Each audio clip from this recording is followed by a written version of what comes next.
The sun had just dipped below the horizon when Jake and Sarah merged onto the empty stretch of Route 50, the so-called loneliest road in America. The fading light painted the Nevada desert in shades of burnt orange and purple, the kind of beautiful emptiness that makes you feel both peaceful and completely exposed. Sarah scrolled through the radio stations, static buzzing between faint country tunes. "Should have downloaded more podcasts," she muttered. Jake kept his eyes on the road, one hand casually draped over the wheel. They'd been driving for hours, and the GPS showed nothing but straight highway for the next 60 miles. That's when the van appeared. At first, it was just a pair of headlights in the rearview mirror. Nothing unusual. But within minutes, the vehicle had closed the distance, hovering just a few car lengths behind them. Jake tapped the brakes slightly, expecting it to pass. It didn't. Sarah glanced over her shoulder. "Weird, they're really riding our bumper."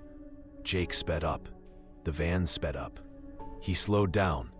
The van slowed down. A prickle of unease crept up Sarah's spine. "Okay, that's not normal." Jake tried to laugh it off. Maybe they're just really bad at maintaining speed. But his grip on the wheel tightened. For the next 20 miles, the van mimicked their every move. When Jake switched lanes, it switched lanes. When he took an unexpected exit on a whim, the van's tires squealed as it followed. Sarah's phone had no signal. The GPS flickered. "Jake," she said quietly, "we need to stop somewhere. Now." The next exit led to a lonely gas station, its fluorescent lights buzzing against the dark. Jake pulled up to the pumps, both of them craning their necks to watch the van's approach. But it never came. The road behind them was empty. Inside, the clerk, a grizzled man with a faded trucker hat, raised an eyebrow as they hurried in. "You two all right? You look like you've seen a ghost." Sarah opened her mouth to explain, but Jake cut in. "Just a long drive." They bought water and snacks, their hands shaking as they fumbled with their cash. Back in the car, Jake exhaled. Maybe it was nothing, just some asshole playing games. Sarah nodded, but she kept checking the mirrors. They merged back onto the highway, the headlights cutting through the pitch-black desert. For the first few miles, nothing. Then, there, Sarah gasped. Parked on the shoulder, half hidden in shadow, was the white van. No lights, no movement, just waiting. As they sped past, Sarah swore she saw a figure in the driver's seat, watching them. Jake slammed the gas pedal. The van didn't follow. But 30 miles later, when Sarah dared to look back, the headlights were there again, gaining. And this time, there were two of them.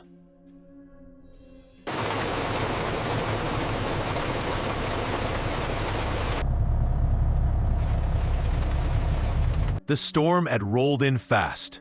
One minute the West Virginia backroads were dry, the next they were rivers. Marcus White tightened his grip on the steering wheel of his old Freightliner, the wipers struggling against the onslaught. The radio crackled with a weather alert. Flash flood warnings for the county. Just what he needed. He'd been hauling lumber for 15 years, knew these mountain roads like the veins on the back of his hand. Knew better than to stop for hitchhikers, especially in weather like this. But something about the way the headlights caught her. A flash of white. Marcus hit the brakes before he even realized he was stopping. There, at the edge of the road, stood a girl. Couldn't have been older than 20. Her dress, white, simple like something from another time, clung to her, soaked through. Dark hair plastered to her face. No coat, no bag, no car broken down nearby. Just her, the rain, and the empty road behind her. She didn't wave, didn't smile, just stood there, thumb out, staring at him through the downpour. Marcus hesitated. His ma had raised him to help folks, but his gut twisted uneasily. Something about the way the rain seemed to avoid her face, the way her feet didn't quite sink into the mud. Then she took a step forward. The cab smelled like wet wool the second she climbed in. Water dripped from her dress, pooling at her feet, though Marcus could have sworn she hadn't been standing in any puddles. "Where you headed?" he asked, cranking up the heat. Silence. She didn't answer, didn't even look at him, just stared straight ahead, hands folded neatly in her lap. The radio, which had been playing some old classic rock, fizzed into static. Marcus frowned. "You all right?" Nothing. He glanced at her out of the corner of his eye. Up close, she was too pale. Not sickly, but wrong, like something left in water too long. Her lips were tinged blue. The temperature in the cab plummeted. Marcus turned the heat to full blast, but his breath still fogged in the air. The static grew louder, pressing against his ears. He reached to adjust the dial. A whisper. Cold. Marcus jerked his hand back. The girl hadn't moved, hadn't spoken, but the word hung in the air, brittle as ice. "Look, if you're not gonna talk, I can't." His words died in his throat. The passenger seat was empty. The door was still locked. The window hadn't been rolled down, but she was gone. The only trace of her being, the water on the floor, and the lingering chill in the air. Marcus pulled over so fast, the tires skidded on the wet pavement. He checked under the seat, in the sleeper berth. Nothing, just him and the rain drumming on the roof. His hands shook as he grabbed his phone. No signal. The GPS flickered, the screen glitching between his route and an old back road that hadn't existed in years. An hour later, he staggered into the neon glow of the Blackwater Diner, his nerves still shot. The place was nearly empty, just a trucker in the corner nursing coffee and an old couple picking at pie. The waitress, Marla, according to her name tag, took one look at him and slid a steaming mug across the counter. "Rough night?" Marcus ran a hand over his face. "You wouldn't believe me if I told you." Marla leaned on the counter, her voice low. "Try me." So he did. Her face went pale. The coffee pot in her hand trembled slightly as she set it down. "White dress? Soaking wet?" Marcus nodded. Marla glanced toward the window where the rain still hammered against the glass. When she spoke again, her voice was barely above a whisper. "That's Mary Hargrove. Drowned in Blackwater Creek back in '78. Car went off the old bridge in a storm just like this." She wiped her hands on her apron, though they weren't wet. They never found her body. But sometimes, when it rains, she still tries to get home. Marcus followed her gaze. Outside, through the rain-streaked window, a figure in white stood at the edge of the parking lot. Watching. Waiting. Marla's hand clamped down on his wrist, her grip surprisingly strong. "Don't look at her. And whatever you do, don't let her in again." The trucker in the corner stood abruptly, his chair scraping loud against the floor. He tossed cash on the table and left without a word, shoulders hunched against the rain. The old couple had gone very still. Marcus's coffee had gone cold. He hadn't taken a single sip. When he looked back at the window, the figure was gone. But the rain had stopped. And on the counter, in a puddle of spilled coffee, the steam curled into two words before fading away. "Drive fast."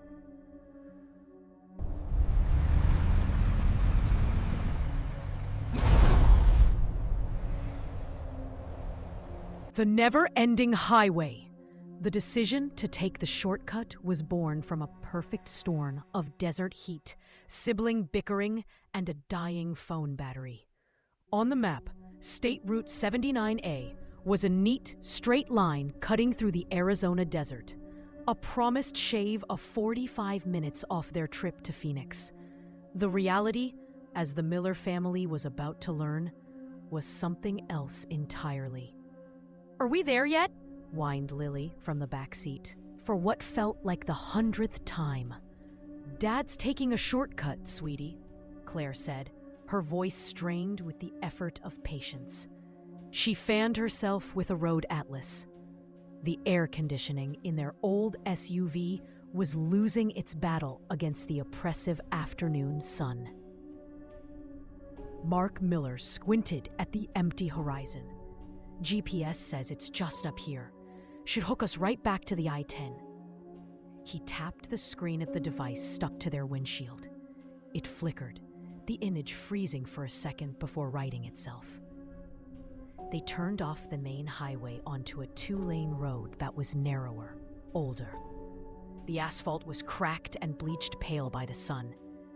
The painted lines were faint, almost gone. The change was immediate. The scrublands seemed to grow taller, more menacing. The jagged silhouettes of the mountains in the distance stopped moving. It was as if they'd driven into a photograph. An hour later, the mood in the car had shifted from weary vacation fatigue to a low-grade unease. "Mark," Claire said, her voice quieter now. "Shouldn't we have seen a sign for the interstate by now?" "Any minute now," he said, but his knuckles were white on the steering wheel. "Don't be silly, honey," Claire said. "Lots of rocks look the same out here." But 10 minutes later, Mark slowed the car. "No," he muttered. "No way." On the side of the road was a rusted-out shell of a Ford pickup, sitting on cinder blocks, its windshield a spiderweb of broken glass. They had all commented on it what felt like a lifetime ago. "We passed that truck," Claire said, her voice barely a whisper. Mark stomped on the accelerator. The SUV lurched forward. They drove in tense silence for another 20 minutes. Everyone now staring out the windows, searching for landmarks they prayed not to see. Then Lily saw it first. "The Lion Rock!" she cried, her voice tinged with panic. And there it was. The same formation. Impossible. Mark slammed his hand on the wheel. "We passed that rusted sign 3 times now. This is impossible." He pulled over, throwing the car into park. He grabbed the GPS. The screen was now a swirling mess of rainbow static. The radio, when he turned it on, emitted a low, growling static that seemed to vibrate through the car's speakers. "Try your phone," he said to Claire. No service, nothing. Her own phone was a dead brick. The charger in the car had stopped working. A deep, primal fear began to settle in the car. They were trapped. The sun was beginning to sink, casting long, distorted shadows that seemed to reach for the road like skeletal fingers. The desert, once beautiful, was now a vast, silent prison. That's when the headlights appeared behind them, 2 pinpricks of light in the growing dusk. At first, it was a relief. Another car. Maybe they could follow it or flag it down. Mark pulled back onto the road, driving at a normal speed, waiting for the car to catch up. But it didn't pass. It just stayed behind them, matching their speed exactly, its high beams burning relentlessly in the rearview mirror. "Maybe they think we're going too slow," Mark said, his voice tight. He sped up, the desert blurred cast. 60, 70, 80 miles per hour. The headlights kept pace effortlessly. Claire turned in her seat, her face illuminated by the harsh light. I can't see a driver." "What?" "It's just lights. The windshield is dark. It's like no one's driving." A cold dread, colder than the desert night air, filled the SUV. Mark floored it. The engine whined in protest. They were going 95 down the crumbling, deserted highway. The truck behind them didn't just keep pace, it closed the distance. It was a massive, dark shape, a hulking Peterbilt with a grill like a snarling mouth. And Claire was right. The cab was utterly, impenetrably black. No silhouette, no one at the wheel. It rode their bumper, the blinding lights filling the car, reflecting off every surface, trapping them in a cage of light and fear. "Go faster!" Claire screamed, clutching the dashboard. "I'm going as fast as I can!" Mark yelled back, the steering wheel vibrating violently in his hands. Lily was sobbing in the back seat. The truck pulled out into the oncoming lane, drawing alongside them. It was impossibly close. The roar of its engine, a deafening, unnatural scream that drowned out everything else. It began to edge over, forcing them toward the shallow ditch at the side of the road. It wasn't trying to pass. It was trying to run them off the road. In a split-second decision born of pure terror, Mark saw it, a gap in the scrub, not an official exit, just a dirt track, barely visible. As the grill of the truck filled his window, he yanked the wheel to the right. The SUV shot off the asphalt, bouncing violently on the rutted dirt, dust clouding the windows. He stood on the brakes, skidding to a halt. They sat there, shaking, the engine ticking, surrounded by a cloud of their own dust. Silence. The truck was gone. Not just past them, gone. The highway behind them was empty and dark. Shaking, Mark guided the car down the dirt track, which eventually turned to gravel, and then to a paved road. Within minutes, they saw the warm, beautiful, blessed lights of a gas station and a small diner. They stumbled inside, a shell-shocked trio. The normalcy of the place, the smell of grease and coffee, the buzz of a neon Budweiser sign, the chatter of locals, was almost overwhelming. An older man, behind the counter with a kind face, took one look at them and brought over 3 glasses of water. "Y'all look like you've seen a ghost. Car trouble?" Mark took a deep breath. "We got lost. Took a shortcut. State Route 79A." The man's friendly expression vanished. The few other patrons in the diner, overhearing, fell silent. A man playing the jukebox lifted the needle, killing the music mid-song. 79A, the counterman repeated, his voice flat. "Where'd you say you came from?" "We turned off about 60 miles east of here," Mark said. "Drove for hours. We kept seeing the same things. And then, a truck." The man slowly wiped the counter with a cloth, not looking at them. "Son," he said, his tone grim and low, "you couldn't have come from there. That road's been closed for years, washed out in a flood back in '92. There's no bridge anymore. It just stops." He finally looked up, and his eyes were full of a deep The silence in the diner was absolute. Claire reached for Mark's hand, her own ice cold. As they walked back to their car in a daze, Mark looked back the way they had come. The road was normal, leading back to the interstate. But far, far in the distance, on the edge of the horizon where the desert met the purple sky, he thought he saw 2 pinpricks of light, watching. waiting for the next lost soul to make a wrong turn.